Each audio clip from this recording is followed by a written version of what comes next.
All righty. Counting down in three, two, one.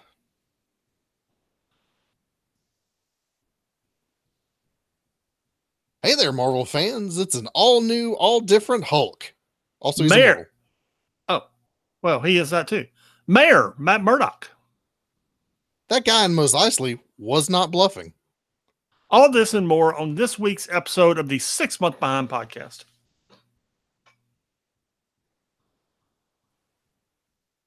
Three, two, one.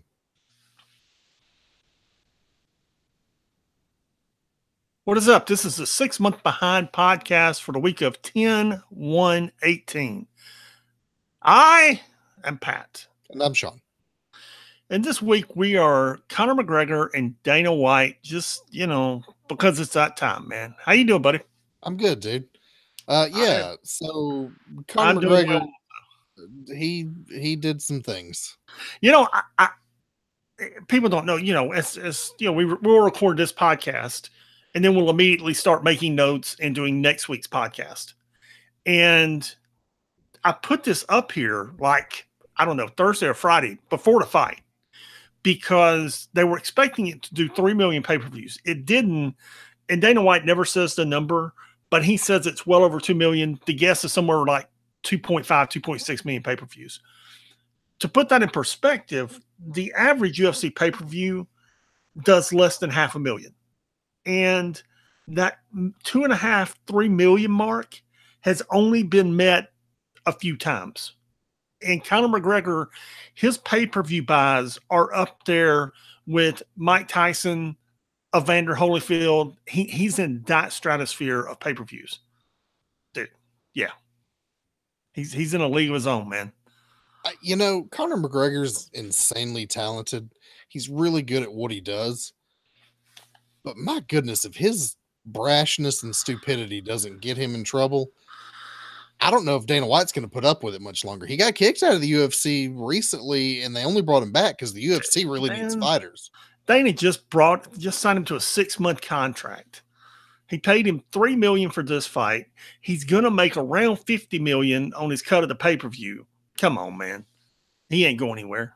He's not, but if he keeps causing fights and getting in trouble. Well, what happened is what you got to understand about Conor McGregor is he went to the Muhammad Ali, Ric Flair school of publicity. Sure. Okay. Which is you just talk lots of trash. You look good, you dress good, and you just say you're the greatest thing in the world. And it gets you media attention. Sure. Now, there has never been a fight, even those two fights with Diaz, and those two guys do not like each other. Conor walked over after the fight and said, yo, man, good fight. You won, you knocked me out, good fight. He always does. But Habib, and I'm not even going to try and pronounce his last name, took all of this personal. Even in his post-fight press conference after the riot, and for those who don't know, there was a riot after the two of them finished. Habib won, tapped him out in the 4th round. He won. Then he went nuts and attacked one of Conor's teammates that was sitting outside the cage. Literally leapt over the cage and then leapt about 3 rows deep into the crowd and started beating on this dude. And it just caused a riot because after all of that in his post-fight press conference, he said, you don't have to talk about me. We can just fight. You don't got to say things. You don't got to make it personal. Yeah, you do. That's what sells tickets. That's what moves the needle. That's what makes Conor McGregor the most, one of the highest pay-per-view draws ever. Sure. And on some level, I get that, but the shenanigans that he tends to pull, especially the thing with the bus a few months ago, is just utter foolishness. And Dana White, as much as he needs fighters, isn't going to put up with him doing stuff like that for long. Tell you what, we'll have a gentleman's agreement. Let's see how once all the legal logistics of this are sorted out. Because the real problem, Conor refused to press charges against all those guys that beat him up. And Conor got beat down in the ring. Specifically, there was a guy that came up behind him and threw some elbows into his head. Conor refused to press charges against all of them. He was like, nope, not doing it. Okay. The problem is the Nevada Athletic Commission has held up Khabib's money and may very well suspend him. He's almost certainly going to get stripped of the title, and they're probably going to suspend him anywhere from 90 days to a year. But if that doesn't happen, you watch how fast Dana White puts these two guys back in the ring, either against each other or against somebody else. That I have no doubt about. We've seen this before, guys getting in trouble with the law, drugs, stuff like that. Eventually Dana just cuts him loose because he doesn't, it's a net negative for him.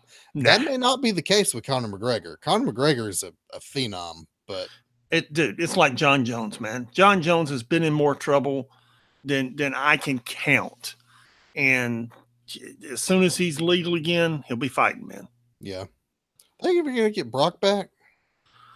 Yeah. Let me rephrase that. Is Brock ever gonna pass the drug test? Yes. He's back in the Olympic protocol. I forget technically what they call it, but he's back in the Olympics protocols now, dude. He's been getting tested for like 3 months. Oh, really? Okay, because I thought he got popped on a drug test a little while back. He did. And he's technically, he re-entered the program July, August, something like that. Okay. And at that time began serving his suspension, which is a 6-month suspension. So it'll be up in January, February, about the time they wanted to fight, and began getting drug tested again. Yeah. Okay. So he'll be on a card in March, probably. Yeah. Yeah. Somewhere in there. I mean, Cormier is not fighting again until he fights him. So unless something changes, Now, that being said, I don't know how much not Dana White, Vince McMahon, they're exactly the same. One's just 30 years younger than the other. Is throwing around, but dude, he paid a bunch of money for the pay-per-view they just did from Australia over the weekend, and they're going back to Saudi Arabia November 2nd. And he's throwing around enough money where he's got Shawn Michaels out of retirement. He's got Triple H there. He's got Kane laying aside his mayoral duties to show up and fight. And he's got The Undertaker fighting, and he brought Brock back. I guarantee none of those guys are stepping in the ring for less than $500,000, and Brock is costing him probably $1 million plus. Yeah. Dude, if you get Shawn Michaels out of retirement, that's something. Oh, dude, he's there, man. And I'm gonna tell you what, he was, because he was involved in stuff in Australia, and then he and Triple H cut a DX promo last night. That dude's in shape, man. Is he? That's good. I mean, I was sitting there looking at muscles on top of muscles, not on Triple H, because he's always got muscle on top of muscles, but Shawn Michaels, man, I mean, he posed, and dude's in shape. That's good, because I don't know what he's been doing since he retired, so apparently working out. He's been doing a lot of work for the WWE, but he hasn't looked like this. Yeah. I mean, this is 3 to 6 months of hard gym work. Yeah.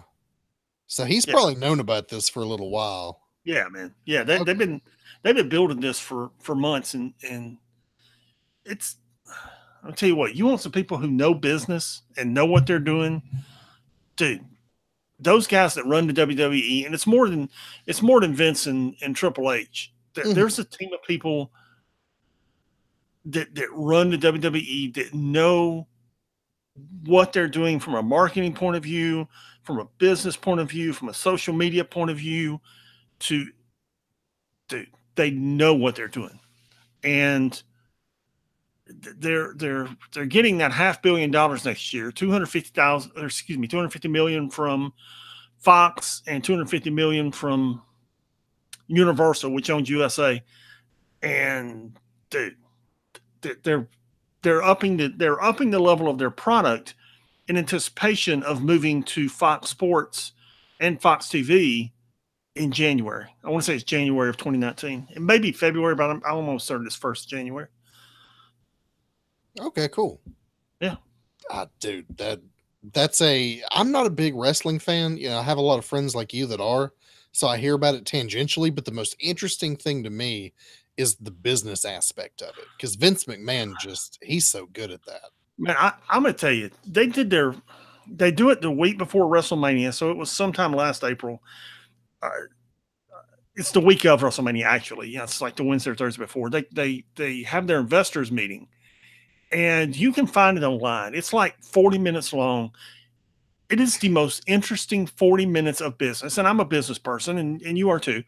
Um, it's the most interesting 40 minutes you will see if you're into that sort of thing, because they break down the statistics. There's one point they take this girl up in young lady, dude, I'm 54. Anybody under 40 is a girl. This young lady up in Canada, and they break down what she does on social media, what merchandise she's buying, what events she's bought, what she likes, what she doesn't like, and they do it all through the WWE app, where they keep track of everything she does, man, so that they can specifically target things toward her. They know which wrestlers she does and doesn't like, which wrestlers she does and doesn't follow on social media through their app, dude. And they're able to take all that information and then sort it out. And it's not just there. Dude, they're expanding into China. They're expanding into Europe. They're taking over the world, man. Yeah. Vince is and the people around him are savvy business folks. And yes, they are. And somehow Sears is tanking, and I don't understand. If you can make professional wrestling a global empire, how can you not do that with Sears? But they did at one point, but anyway, we won't get into that. So you've been playing a lot of Forza. I have been playing a lot of Forza, and we just talked about wrestling that much. I won't drag this out much or too long, but I got an Xbox One for my birthday, which I'm 2 or 3 years behind. That's fine. And I had been playing Forza Horizon 2 on my 360. As people like to put on their avatars, I'm since 2005. Okay, I played the first Forza game, but I didn't realize that they have become much like, what's the multiplayer online game you play? Which one? Any of them. Help me out. World of Warcraft. Oh, okay. Yeah. It's become this niche universe unto itself. And it's done over $1 billion in sales, man. I mean, there's not one. There are hundreds of YouTube channels and Mixer channels, because Microsoft's trying to get in on that, and Twitch channels just devoted to Forza. And these people, dude, they're serious about it. And in the Forza 7 game, what you and I were talking about yesterday is they've been alternating, coming out with you either get a new Forza game or a new Forza Horizon game every other year. And I saw on Forza Monthly, which is originally broadcast on Mixer and then is rebroadcast on YouTube. They had some of the engineers there, and they were discussing everything that they are doing from the physics dynamics of Forza, and they're rolling. Right, I don't think they're going to come out with a game in 2018. So instead, they're doing continual updates. And you and I got to talk about how this should be the business model of a lot of video games, just rather than selling new games, just doing a continual update. Yeah, and it has moved. It has moved in that direction for years, and will continue to do so. You've seen this kind of with World of Warcraft for decades. Well, a decade and a half. You have the initial game, you release expansions occasionally, but it's always the same game. It's a game as a service. There's speculation they're going to do that with the new Diablo announcement at BlizzCon in a month. Fortnite does this. Doom is doing this now. All the major online games, they're games as services. You either buy the initial game and you get all the updates as they come out, or you pay a fee, like with World of Warcraft, it's $15 a month, and you're always getting these new updates. Where you just have Forza, and they would just always be adding new content all the time. Which they are, and what's really cool, there were two ways I could buy the game. I bought the Ultimate Package, so it involves a lot of things. And you and I have talked about this. I basically got $200 worth of value for $100. Probably more than that, probably $250 by the time I'm over the next 6 months, by the time I get all the content I'm going to get. But what I could have done is, I'm trying to think of the correct word, titles that Microsoft owns come out on the Microsoft service immediately. Mm-hmm. So I could pay that $10 a month fee and have downloaded Forza that way. All my content's online. Then I take the extra $40 and buy downloadable content as I go, whether it's car packs or map packs or whatever. I download it as I go, which they offer. So essentially, they already offer what you're suggesting. It's there. You pay the $10 a month. Yeah. Yeah, and I can see how they're moving in that direction. Almost everyone's moving in that direction now. I didn't realize how much they were moving in that direction until I really started playing Forza. And I thought about it, but the catch with Microsoft is it's really $20 a month because you've got to have your first you got to have the Game Pass, which is $10 a month. Mm-hmm. Then you've got to have the pass to get you internet access, whatever they call it, the gold package to get online. Xbox Live. Xbox Live, thank you.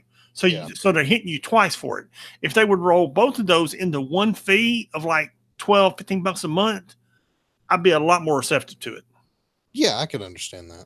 Yeah, but they're hitting you with both of them. So yeah, but hey, you're enjoying Forza, so that's something. I am personally not really into racing games, but Forza, I saw them show off the new Forza at E3 this past year and went, "Wow, that's a really nice game." Yeah, it really is. Yeah, and Gran Turismo 4 should be out any day now, y'all. We've been waiting. It should be here any day. Dude, yeah. That's a joke, man. I mean, I got some buddies at church they're all big PlayStation fans. Yeah. And we got talking about it one day, and I just told them, I said, look, I like to race. And Forza so far outshines what Gran Turismo does. It's not. Gran Turismo is probably a little bit better graphically, but Forza's got 4 times as many cars, and they're continually updating it. Continually. Yeah. Forza's or Gran Turismo is just kind of there. And we've entered an age now where graphics don't mean what they did in the 90s and even the early 2000s. Everything looks so good now that, you know, if it's just a little bit not as good, I mean, you know, there are things that come before graphics now in terms of video games. Yeah. Anywho, we could talk about this all night. Yeah, we could. If you want to email us about professional wrestling or video games, you can email us at 6monthsbehind@gmail.com. That's the number 6 months behind @gmail.com. What you will not find on the website, which is www.6monthsbehind.com, is video games or wrestling. You will find all the alternate covers. Be sure to look under all the alternate cover tab, and then you can scroll down and see them for, I don't even know, the last year and a half, 2 years. There's a boatload of them there. Yeah, you're posting all the new comic books that come out every week. You're posting the variant covers, yes, to all of them every week. Yeah, like this Johnny Blaze. There's a few alternate covers. This Daredevil 600. I don't even know. I lost count of them as I was posting. But yeah, they're there, and some of them are really good. I'm gonna put this week's back on the front page of the website so you can see them. I usually take the top 4 and put them there, and there's some good covers this week, man. So that's cool. Yeah. Also, be on the lookout for what's next. I know we haven't done one in a while. We are going to be doing one on Captain Marvel. So be on the lookout for that. Yep. With that, we will begin discussing our books for the week, and we have Avengers No Surrender number 686. Yeah, and just to let you guys know, we do discuss spoilers on this show. So if you have not read these or don't want to be spoiled on things that may be happening in the future, pause now, come back later. Yeah, speaking of which, Jason Aaron is really doing some cool stuff on the Avengers, his Avengers run. In a few issues, they're shipping this thing every 2 weeks or every week. So it may be 8 or 10 issues from now. You know, they kill it. They relaunch it with Avengers #1, which Jason Aaron's writing. Dude, that's a really good series, man. I read the first issue, and I like Jason Aaron. So, yeah, you know, I knew from the issue 1 I'd enjoy it. Absolutely.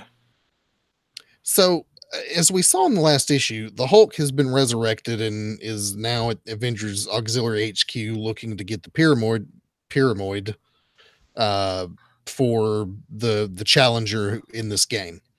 Wonder Man, what's his last name? Williams. Simon Williams is the one that's going to stop him.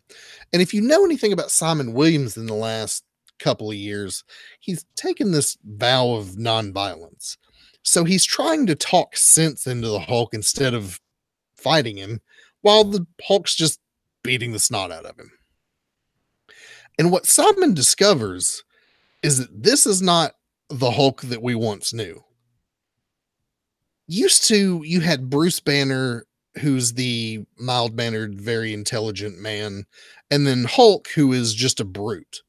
Well, this iteration of the Hulk seems to be that brute, but with all of the intelligence and wherewithal of Bruce Banner, but without any of Bruce Banner's conscience. So he's speaking, he's articulate, he's smart, and that's when Simon Williams realizes he's probably going to die.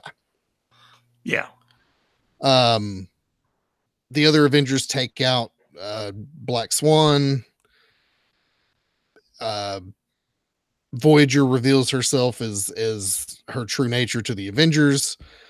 Simon just about has the Hulk where he wants him. You know, he's made his appeal to him. When all of a sudden Hercules and Rogue show up and start beating the snot out of him, Rogue has the wherewithal to take her glove off and siphon his powers, and he transforms back into Bruce Banner for a moment, but immediately becomes the Hulk again because somehow because he's the Hulk and somehow he can't die. Right. So he breaks into the basement, finds the last pyramid in this game. The challenger thinks he's about to win, and the Hulk just smashes it. Because as Simon Williams was appealing to him, he understood he was being used as a tool. He was being used as an instrument for someone else's gain.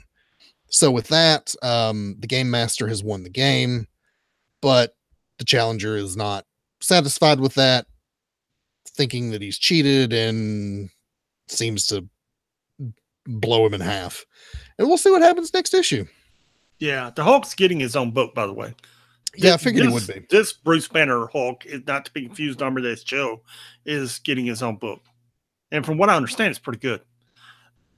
Next, we have Champions number 18, and I was trying to figure out how to differentiate between. We have Robot Viv, and then we have Viv 2.0. Viv 2.0 is the human Viv, and in the last issue, she thought correctly or incorrectly that Viv, the robot, was going to, I'm just going to call her Robot, simply to expedite this, was out to kill her and Vision. So she took this, I don't even know what that thing is. I guess it's a lampshade or something. Yeah, it's a lampshade. Shoves it through the heart of the robot, thereby shorting her out. Then she freaks out because she knows how angry and upset her dad's going to be, and she runs and hides. The team goes looking for her. Miss Marvel and Scott Summers actually have some really good conversation. I'm not into it when two teenagers sit down and talk a lot. We've discussed that many times. Sure. But this is actually interesting because it sheds some insight into this Earth's, the other Earth's, Scott Summers. It's obvious that he and Miss Marvel have affection for each other. And, you know, it talks about where that's going. And at the end of the book, he leaves the team because, dude, he can't be on the X-Men Blue team, you know, going everywhere and doing everything and be with the champions too. So about that time, Vision finds Viv, the human Viv, and they go back, and what they've determined is they can save the robotic Viv, but basically her memory implants are gone, and she doesn't have a brain for all intents and purposes. So without the Vision's knowledge, human Viv has Nadia, the Wasp, throw this helmet on her and transport her mind into Viv, and they merge back into one creature again, which makes so Viv there's now one Viv, and she's the robot Viv again. Yes. Yes. And that, for some reason, she comes out of the tank naked. I don't even know why. And then Slim splits the team. There you go. Yeah. Also, are we not going to talk about the now void body that is human body that is the other Viv? I didn't even see it. Is it still laying there? It's not addressed at all.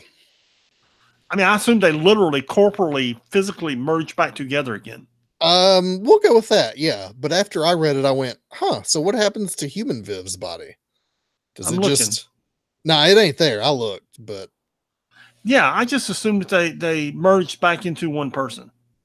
maybe we'll go with that. We'll say that's what they did. Because there's no other explanation. But Okay. you know, my mind, I went to this place of, so is there just like a dead body laying in the floor now? Not even a dead body, just one without a consciousness. It's still alive. It's just an empty shell of a human being. Dude, no, I don't think there is. No. Okay, let's hope not. Oh, and by the way, Alberto Romas did the art in this. I really enjoyed his art. He's been doing this for a while. Have you not enjoyed it up until Yeah, now? I have, but this issue was particularly good. Okay. Yeah, it's very good. Yeah. His I always like his stuff. Yes. Moving on to X-Men, we have Legion number 3. So you and I talked a week or so ago about certain comic books that we're just not going to spend a whole lot of time on. Not that they're bad. It's just that we don't particularly care for them. They don't do anything for the greater Marvel universe at large, and we're just not going to in the sake of brevity, we're not going to spend a lot of time on them. Legion is one of these comic books. It is a romp through David Holler's head as he tries to defeat some evil psychic entity that wants to take over his brain. It's not bad. It's actually pretty funny. But that's what it is. So if you've enjoyed this, great.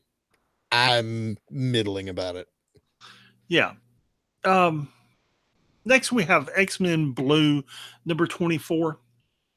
I haven't read every issue of this Cry Havoc series, but I knew when they were doing the Venom saga, which was the previous storyline, that this whole Mother Vine Havoc thing was coming, and it's gotten great reviews. And I was like, why are we killing time with this Venom thing? And I know why, because they're trying to time it out to lead up to an event. They're trying to time it out to lead up to extermination. So they had to fill some issues, but that's done. And here we are. The original X-Men are still missing. I assume they're not back from outer space.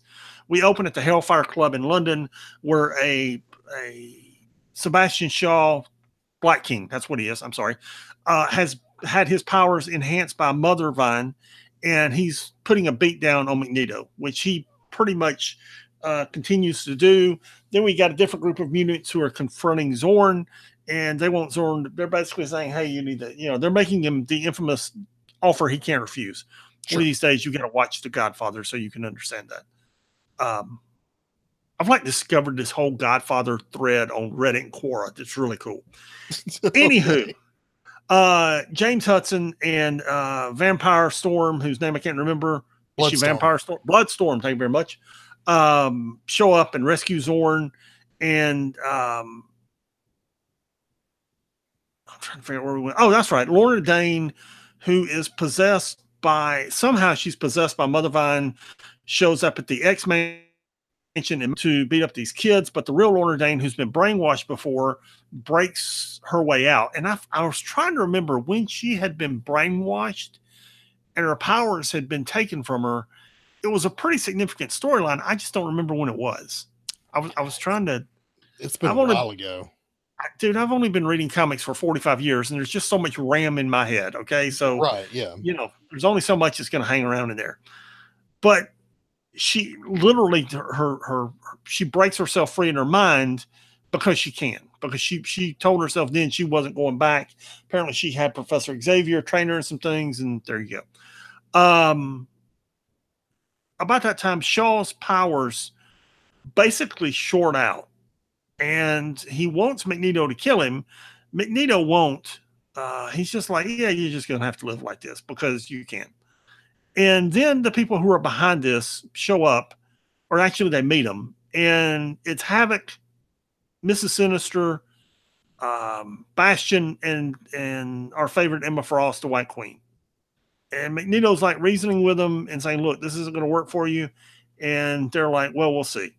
So apparently Havoc and Magneto are going to throw down, and they're going to address this whole Havoc being evil thing in the next few issues too, which I'm really looking forward to. Okay, good, because I have questions about that. Talk to me. I know the answers. Well, no, I just don't know when he became evil. Axis. When the characters were flip-flopped in Axis. Okay, heroes became villains, villains became heroes. Mm-hmm. When they were reverted back, you had Tony Stark, Sabretooth, and Havoc, who were in this mystic bubble and didn't get reverted back. So at the time, you got the Superior Iron Man, where Iron Man was a villain, and Sabretooth and Havoc became a villain. He never reverted back to being a hero, and Sabretooth was reverted from being a villain to being a hero.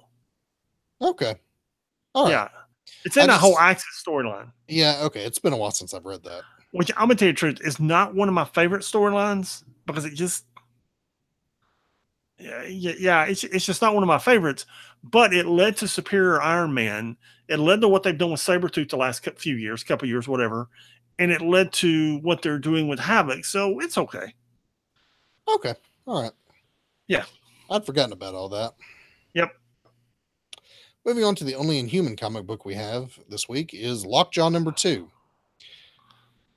Lockjaw and D-Man go to the Savage Land, meet up with Kazar, who's decided to try his hand at farming. It's not working out for him. Is he on the Fin Fang Foom farm? No. With Terex, the gardener sitting there helping him? No, not the same farm. Okay. No, that was a successful farm. This is dude, he's trying to grow cabbages and it just ain't working. It's funny how CM Punk hasn't written a book since the Fin Fang Foom farm. Yeah, funny how that works out. Yes. Anyway, they fight some wolves and Spider-Ham shows up at the end. This is it's not bad. It's just a really goofy, weird romp. I don't know what it's doing, but it's fun. Yeah. I completely lost my train of thought because I'm trying to remember what happened in this Scarlet Spider book.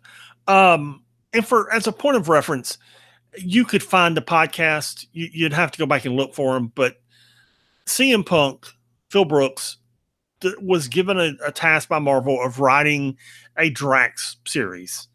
And the first couple of issues were okay. And the further it went, I think it got canceled at like number 12. It just deteriorated into sucky hilarity. And he took Fin Fang Foom, the giant reptile, and made him a farmer. And took Terex the Terrible and made him his gardener. So he's walking around in the overhauls. Dude, it was just bad. You can find our podcast on it. You can, browse for Drax. I actually named the episode The Fin Fang Farm. So you can go back 40 episodes and find that. But, dude, it was bad. It was bad, man. It was bad it was like one of those awful horror B movies that you watch and make fun of. It was so bad it was funny. Yes. Yeah. Next, we have our Spider-Man series where, okay, I'm sorry. As a side note, tell you what, let's pause right here because I got to pee and I just really got distracted. Okay.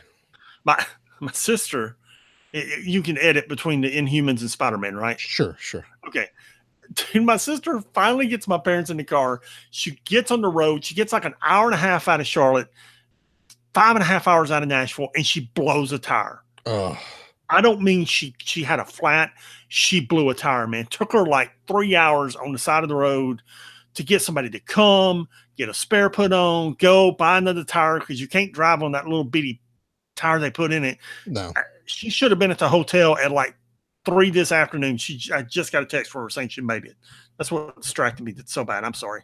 No, you're fine. All right, let me go pee real quick, and I'll be right back. Okay.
Sorry about that, brother.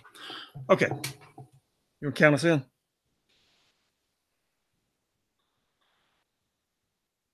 Yellow.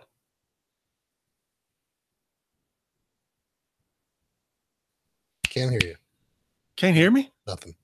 I didn't do anything to the mic. I didn't mute it.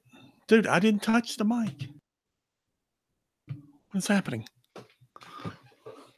Nothing? Seriously? Did you turn the mic off? No. Check. Check, check, check, check. No? Dude, I didn't touch anything when I stood up. I don't understand what's happening. I don't either. I didn't touch anything. I'm going to mute it and...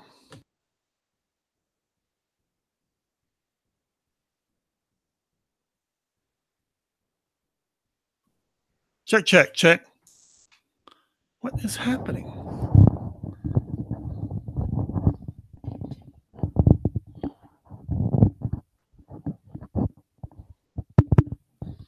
Nothing. Check. Dude, what? No?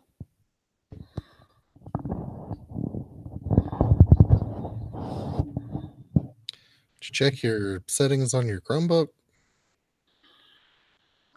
Yeah, hang on. But I didn't touch anything, man. You can't hear me. Talking to myself.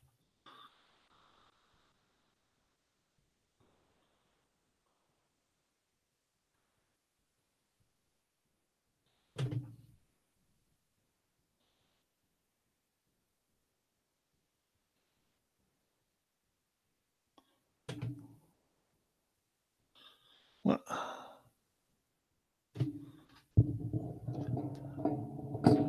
That's in. That's in. That's on.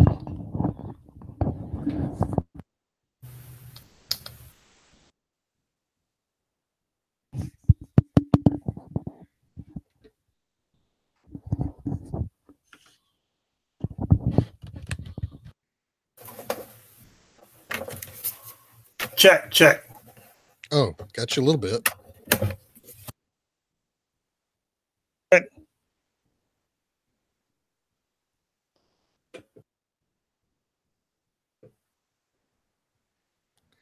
Does it have like an auto mute function? Dude, I don't. I'm lost, man.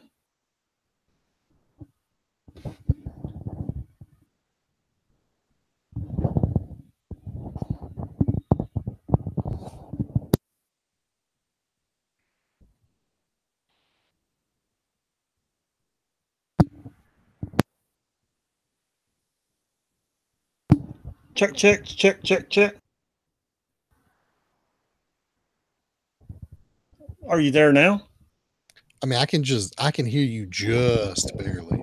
Well, it says you unmuted my microphone and you've adjusted. I mean, I can't even hear what you're saying. I can just barely hear noise. Okay, hang on. Let me make sure I'm on the right microphone still. You want to just start over? ATR USB microphone, ATR default.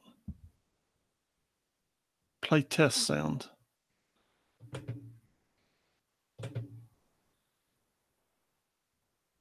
Yeah, you can merge them together if we start over, right?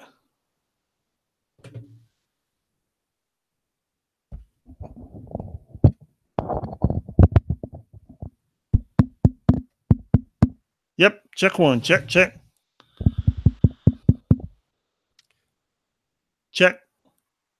Can you hear me now? Yes, I've been able to hear you the whole time.